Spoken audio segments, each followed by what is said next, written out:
itimami arkanis salati wa tarhibu min adamihi, yaitu anjuran di dalam menyempurnakan rukun-rukun salat dan larangan dari meniadakannya. Bismillahirrahmanirrahim. Qala sallallahu alaihi wasallam, man tawadda'a fa ahsanal wudu'a. Bersabda Rasulullah sallallahu alaihi wasallam, man tawadda'a, barang siapa yang berwudu, fa ahsanal wudu'a, maka dia memperbaiki wudunya, ya, yaitu meratakan. Summa qama ila salati, kemudian dia berdiri untuk melakukan salat. Fa atamma ruku'aha, maka dia sempurnakan rukuknya. Wa sujudaha, dan sujudnya. Wal qira'ata fiha, dan bacaannya di dalamnya. Kemudian ditanya, Ustadz, apa imam itu yang bacaannya kurang fasih boleh apa kagak? Nah, itu pertanyaannya, ya. Kalau di satu kampung memang ada imam itu yang penting kagak ngganti huruf, cuman kurang fasih doang, tapi dia kagak ganti huruf, ya. Contohnya alhamdu, dia baca alkamdu, itu kagak boleh jadi imam kayak gitu. Oke? Itu nggak boleh. Alhamdu, dia baca alkamdu, itu nggak boleh. Battah itu nggak boleh. Tapi untuk dia sholat sah apa kagak? Karena mungkin lidahnya kaku, buat dirinya sendiri masa. Tapi tidak boleh untuk jadi imam. Kalau kurang fasih doang, kurang fasih nih. Kalau memang di kampung itu kagak ada imam kecuali dia doang itu, yang paling fasih sendiri-sendiri. Tapi sebenarnya kalau di Darul Falah dia kagak fasih jadinya gitu, karena banyak yang lebih afdal gitu, maka sah sholatnya. Ustadz, saya makmum sama orang fasik nih, sah apa kagak sholatnya? Pama di satu kampung itu orang terhormat tapi fasik dia. Tapi emang nggak ada lagi orang yang bagus gitu, hafal Quran, bacanya bagus, fasik, sah salatnya walaupun fasik. Nah, ini itu jangan begini bilangnya, anak aja Ustaz namun orang fasik boleh jadi imam. Kagak boleh sebenarnya. Tapi kalau udah kagak ada lain, yang itu doang dia, ya. Itu doang dia. Satu-satunya di situ yang paling bagus, tapi emang orangnya fasik, boleh sah salat. Boleh, ya.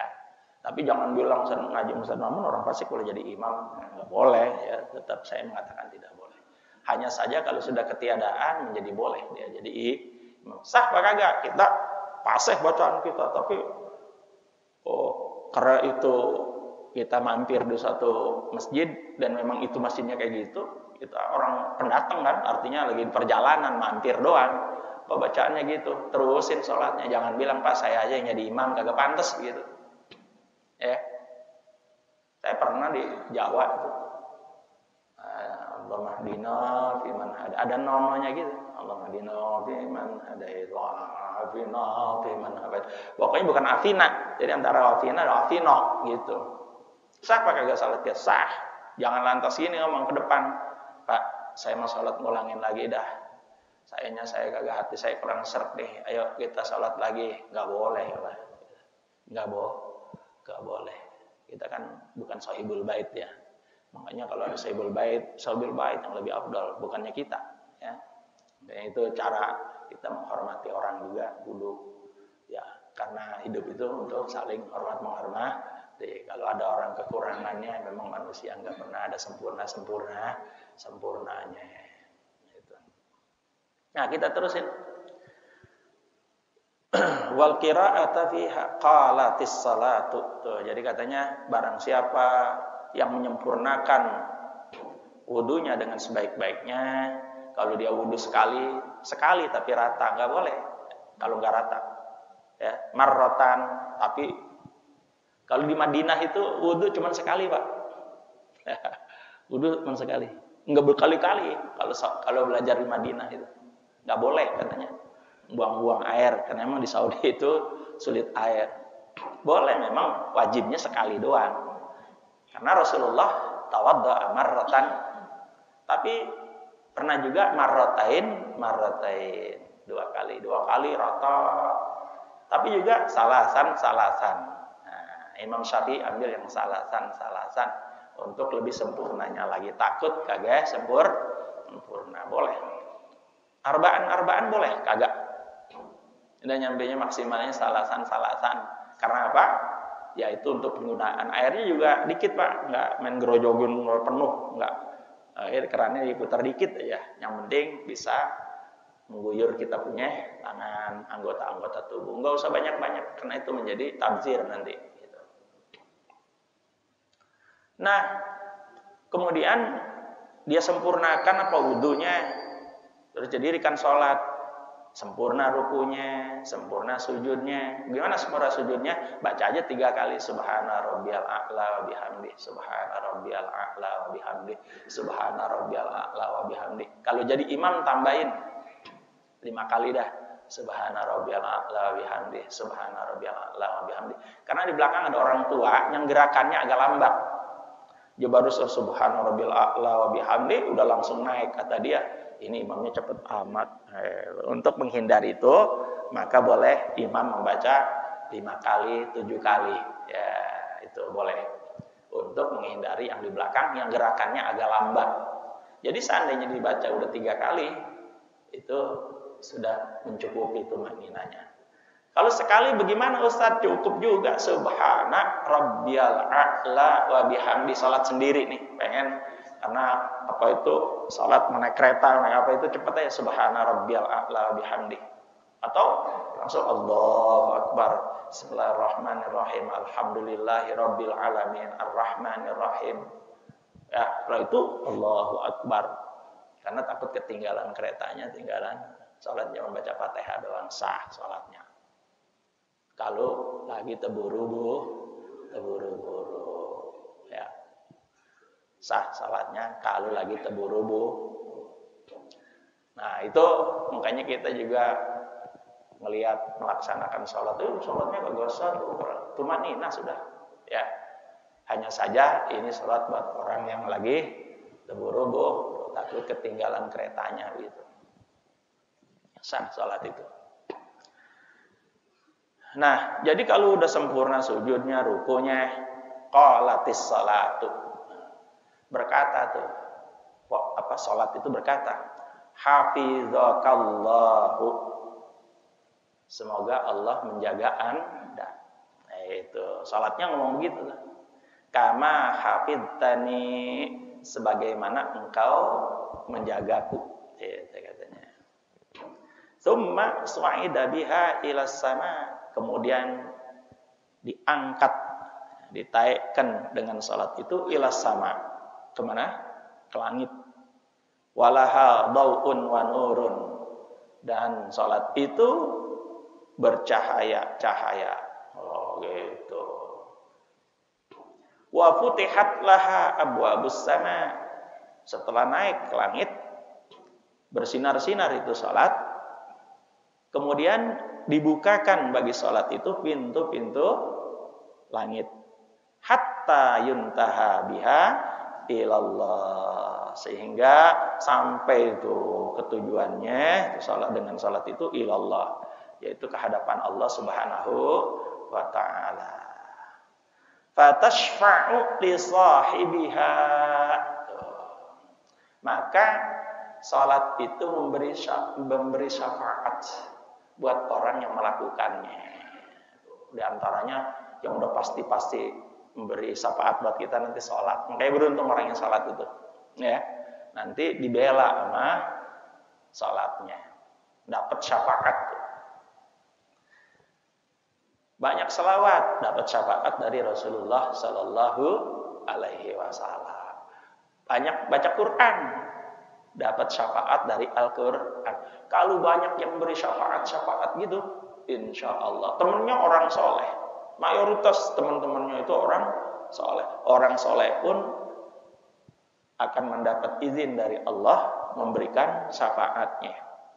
Satu saat kita punya teman udah masuk surga, dia pengen berjumpa dengan temannya. Rupanya temannya lagi disiksa di api neraka. Maka orang-orang soleh ini yang diizinkan oleh Allah untuk beri syafaat pada teman-temannya itu. Bagaimana ini? Gitu. Kemudian dicari sama dia, dibawa ke surganya Allah Subhanahu wa Ta'ala. Orang yang mukmin yang soleh itu juga bisa memberi syafaat dengan izin Allah. Liman azina lahur rahman, gitu. Makanya kalau ngaji tuh kiai-kiai ya orang-orang soleh, nanti insya Allah mereka itu akan memberikan syafaatnya kepada orang-orang yang kurang beruntung hidupnya, mungkin banyak dosanya. Tapi kalau full dosanya banyak, bukan dia yang turun, Rasulullah Sallallahu Alaihi Wasallam, langsung Rasul yang turun. Oh, hebat apa kagak kita punya Nabi Rahman, datang sama Nabi Adam, ya Nabi Allah. Nanti nih kita nih begitu berduyun-duyun datangnya sama Nabi Adam dulu. Ya Nabi Allah Adam, engkau adalah sebagai bapakku. Ya.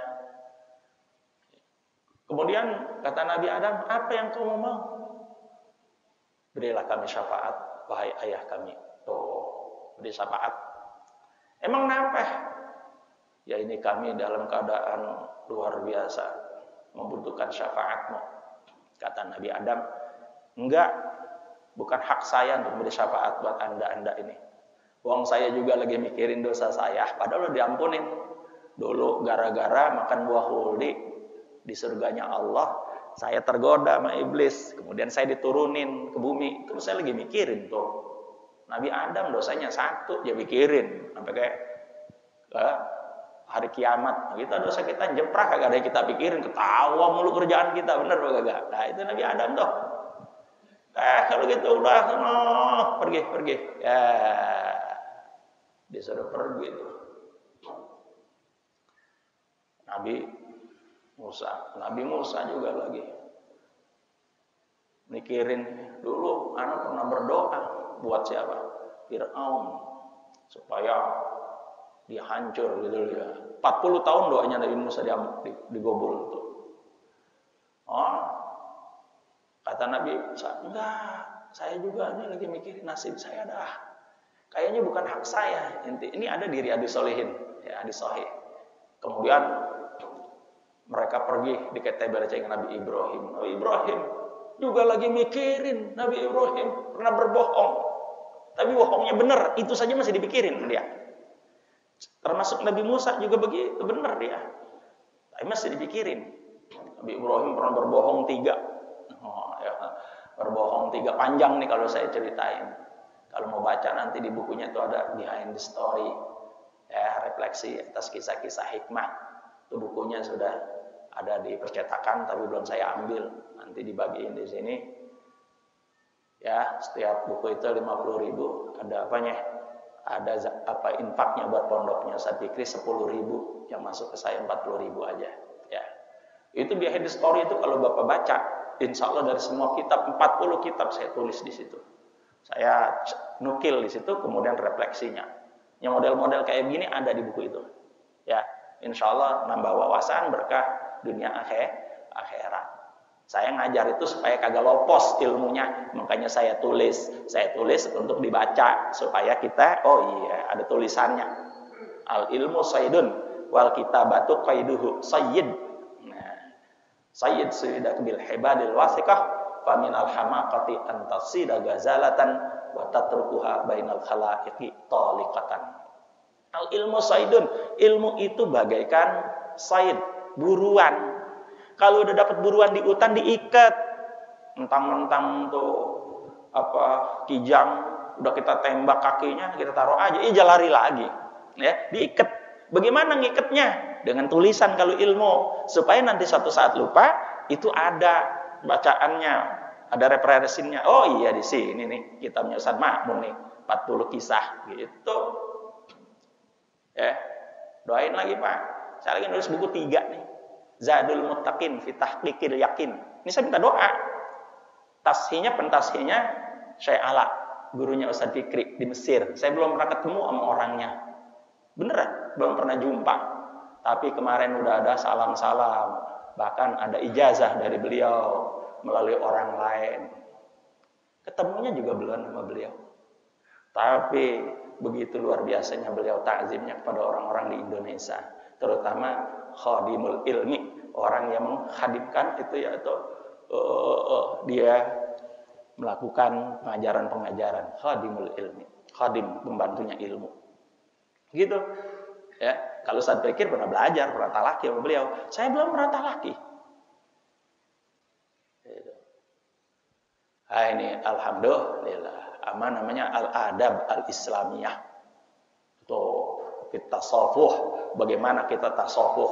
Selaman-selaman tuh pakai tangan, cium tangan. Ada di situ nanti. Ya.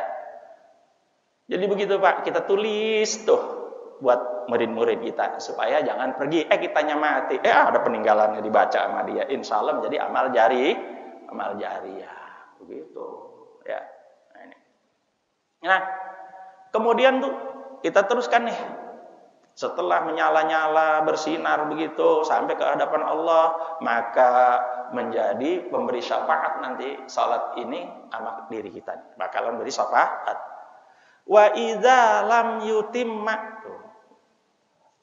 dan manakala dia tidak menyempurnakan rukunya, wala sujudaha, dan tidak pula sujudnya, walal qira'ata fiha, dan tidak pula bacaannya di dalamnya. Tuh, orang yang sholatnya kagak sempurna wudunya, kagak sempurna rukunya, kagak sempurna sujudnya, kagak sempurna bacaannya, kagak mau belajar tajwid sama Ustadz Fikri di sini. Ya. Apa katanya? Dhayya'akallah, Masya Allah. Semoga Allah menyia-nyiakan Anda.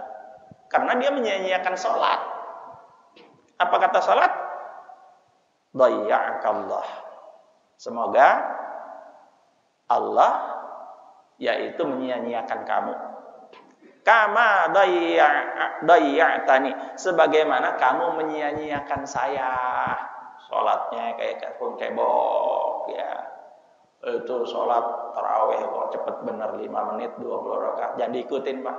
Kagak nyohor ya. Kalau Rasulullah pasti diingetin. Ya, orang dulu ada sahabat sholat disuruh ngulangin 3 kali. Padahal lebih panjang kali rakaatnya itu mah yang tadi kayak tadi ya. Kagak nyohor, jangan diikutin udah. Walaupun itu wasiat, pokoknya saya sih bilang itu jangan diikutin salat kayak gitu. Salat tarawih di sini yang jungkang-jungking kayak gitu tuh, yang masuk YouTube yang 5 menit nggak nyampe 20 rakaat, Pak, nggak nyohor, jangan diikutin ya. Jangan diikutin walaupun mau punya dalilnya abreg-abreg, kiainya hebat, jangan diikutin. Kita takut yang lama aja kita belum tentu diterima, apalagi udah kayak capung cebok, udah pasti dah itu mah ya. Kita kagak nuduh, tapi emang yang diikutin yang kayak begitu ya gitu. Nih dalilnya nih.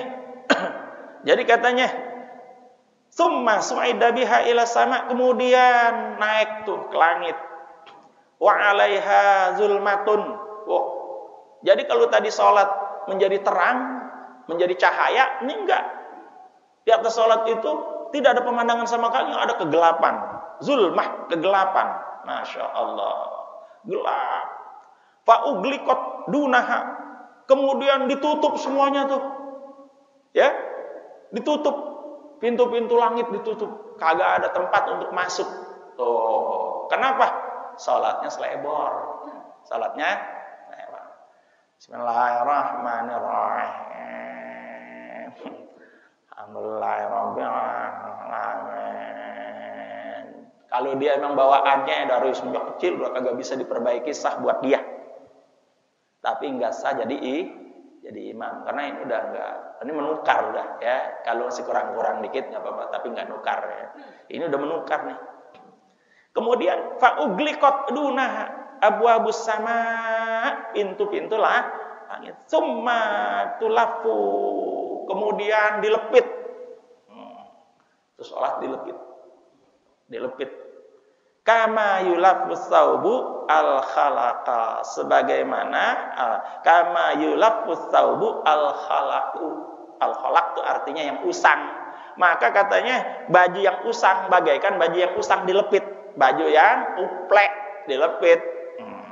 Fayudrabu biha wajhu sahibiha, telah dilepit baju yang uplek yang usang, dipukulin ke mukanya, jepret. Nah, kira-kira begitu loh. Yang sholatnya selagu-lagunya, kagak sempurna sholatnya, selagu-lagunya.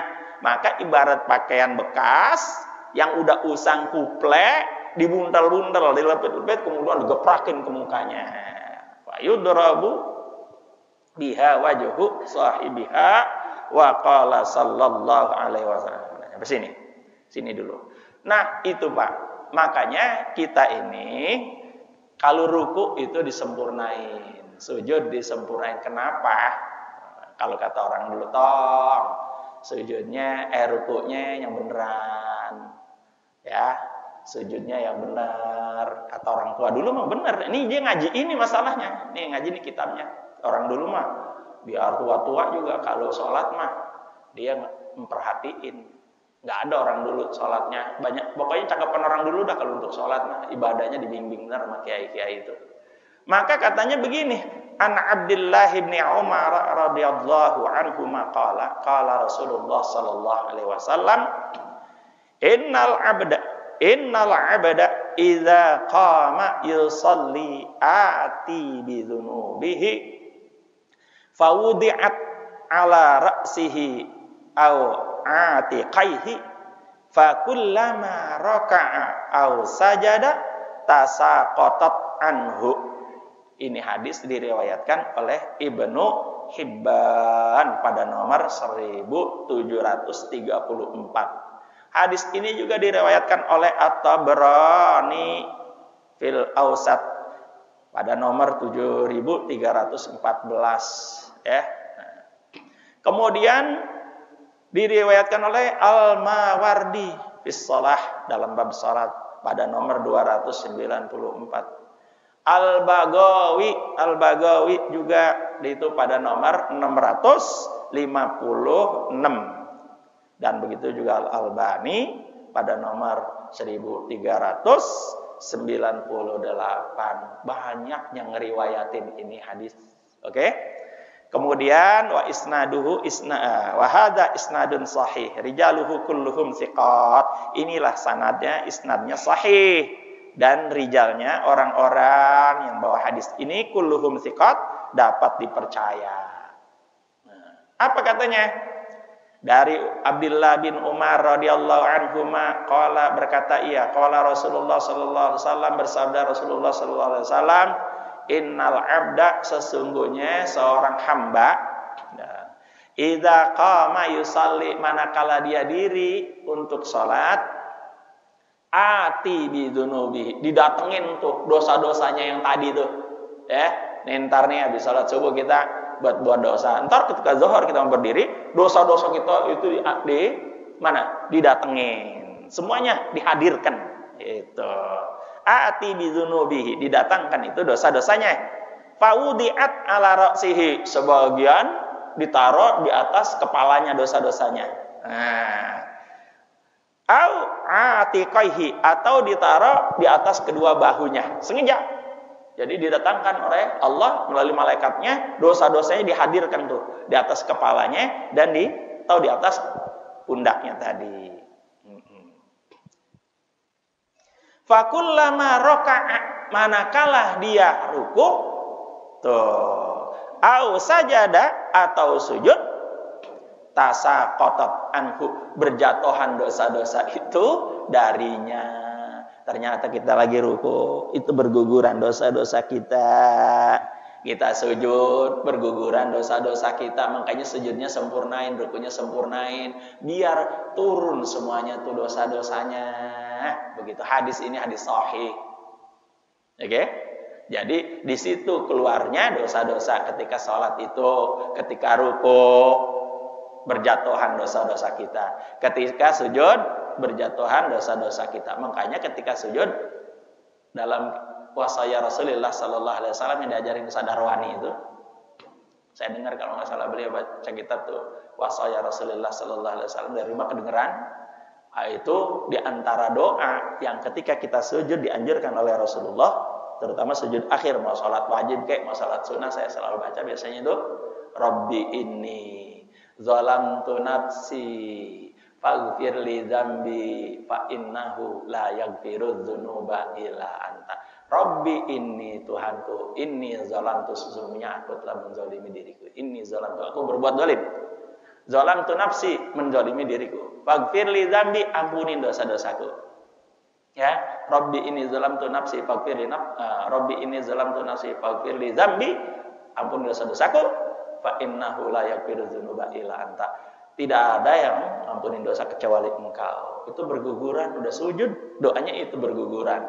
Ditutup ketika tahiyat akhir, jangan buru-buru tuh di akhir ya. Setelah udah baca doa yang lain tuh, Allahumma inni as'aluka ya Allah al-ahad as-samad alladzi lam yalid wa lam yulad wa lam yakul lahu kufuwan ahad antaghfira li dzunubi fa innaka antal ghafurur rahim. Di sebuah keterangan, orang yang ngucapin begitu habis dah tuh dosa-dosa kecilnya. Salat habis dah dia salat dalam keadaan diampuni oleh Allah Subhanahu wa taala segala dosa-dosanya insya Allah. Kata salat apik nih apik, maka menjadi cahaya dan bakalan nanti menjadi syafaat buat dia di hadapan Allah Subhanahu wa taala. Makanya salat itu kudu diperhatiin, kudu belajar ya, dikit-dikit mudah-mudahan menjadi sempurna ya, berusaha untuk sempurna. Memang nggak bakal bisa sempurna kita karena manusia pasti ada aja nisyan. Nasia itu kan artinya dari kata al-insan, itu kan artinya dari kata lupa maknanya ya, selalu lupa. Tapi untung kita jadi pelupa. Memang udah dari sononya dicetak lupa, habis digaplokin hari ini ya karena salah sama orang. Udah lama lupa dah tuh dia, lupa. Datang bulan Lebaran dan Syawal. Minta maaf. Dia lupa sama dosa-dosanya dulu yang digaplokin. Ya, saya maafin gitu. Coba kalau pendendam terus nggak pernah lupa, ketika dia nggak bisa tetap ya terus sampai kiamat. Itulah untungnya kita lupa. Oke? Untungnya kita lupa. Dan orang lupa itu nggak terkena hukuman. Namanya orang lupa, lagi puasa dia lupa makan sepiring, minum dah tuh segelas air, lupa. Habis tahag diberitahu istrinya, bang kan lagi puasa. Oh iya, gue lupa terusin puasanya. Kagak ada dosa-dosanya. Kalau memang benar lupa, sah puasanya diterusin, jangan dibatalin. Lupa kagak ada hukumannya. Rufi'a an ummati al khata' wa nisyan. Keliru dan lupa. Keliru juga Pak, nggak ada dosa-dosanya. Keluar dari masjid ini, anak pakai sendalnya Ustaz Nunung karena sama tuh swallow-nya. Saya pakai pas gue iluran udah sebulan ada tulisan Ustaz Nunung di bawahnya, itu saya nggak tahu. Selama sebulan kagak ada dosanya. Kena keliru. Jadi kalau kata keliru sama sengaja keliru beda. Keliru itu khotok tuh keliru. Orang keliru itu kagak ada dosanya, keliru kagak sengaja. Mau setahun kayak seumur hidup keliru, mau dikata apa? Ya, kan begitu. Keliru beda sama bersalah dibuat sengaja, itu enggak keliru. Al khata' wa nisyan, keliru dan lupa. Rufi'a, tidak ditulis tuh dari umatku dosa, sebuah dosa kalau memang dua ini, yaitu keliru dan lupa. Lain dengan sengaja ya, tapi benar-benar itu keliru dan lupa. Itulah hebatnya kita ngaji begitu. Nah, maka di dalam Al-Qur'an pun kita diingetin, ya ayyuhalladzina amanur ka'u wasjudu. Ya ayyuhalladzina amanur ka'u wasjudu. Hai orang yang beriman, rukuklah kalian dan bersujudlah kalian. Wa'budu rabbakum, dan sembahlah Tuhan kalian. Waf'alul khaira, dan berbuatlah kebaikan-kebaikan la'allakum tuflihun, agar kalian menjadi orang-orang yang menang. Itu Al-Hajj ayat 77. Itu ditafsirkan oleh Syekh Wahbah Zuhaili, warka'u wasjudu itu sallu salatakum al-mafruḍah, laksanakanlah salat yang wajib, ya. Subuh, zuhur, asar, maghrib, isya, laksanakan tuh, ya, salat yang wajib, al-mustamilah, yang mencakup ala ruku, mencakup ruku, ya, ruku, al-inhina'u lillahi azza wajal. Al-inhina itu merundukkan, ya,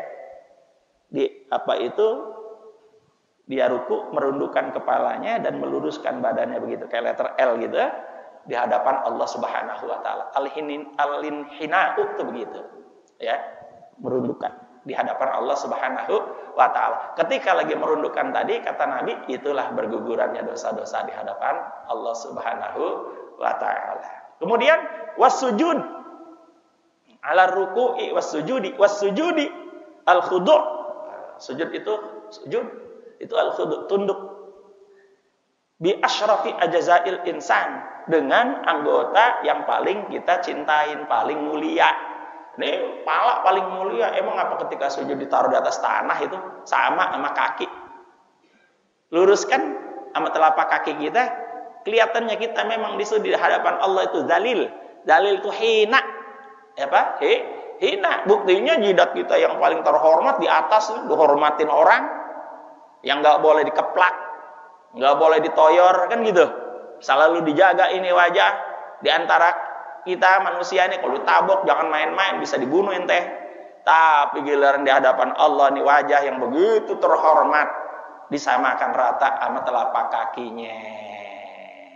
Karena nanti yang terhormat, yang agak terhormat kayak kaki, semuanya itu bakalan masuk bumi itu tadi. Makanya kata bumi, bumi itu sangat mendoakan, sangat rela diinjek-injek sama orang yang sholat, sama orang yang berzikir sama Allah. Dan lidahnya selalu berzikir, berselawat, bertasbih, silakan aja.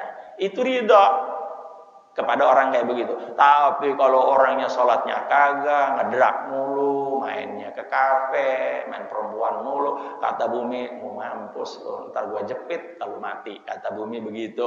Maka hati-hati, ya. Tapi ketika orang itu sholatnya bagus, masuk, kata ahlan, kata kubur anak, baitul wahsyah, yang liar nih. Tapi dengan sholatmu, kamu dijaga dengan sholatmu. Karena sholat itu menjadi syafaat teman yang bagus, baik di kuburannya maupun nanti di hari akhirnya. Mudah-mudahan bahasan kita memang segini, nggak banyak-banyak dah, ya. Mudah-mudahan kita itu diberi kesempatan oleh Allah Subhanahu wa taala untuk memperbaiki kekurangan-kekurangan kita, dan mudah-mudahan semakin tua semakin bagus ibadah kita dan kelak matinya dalam keadaan husnul khotimah. Amin.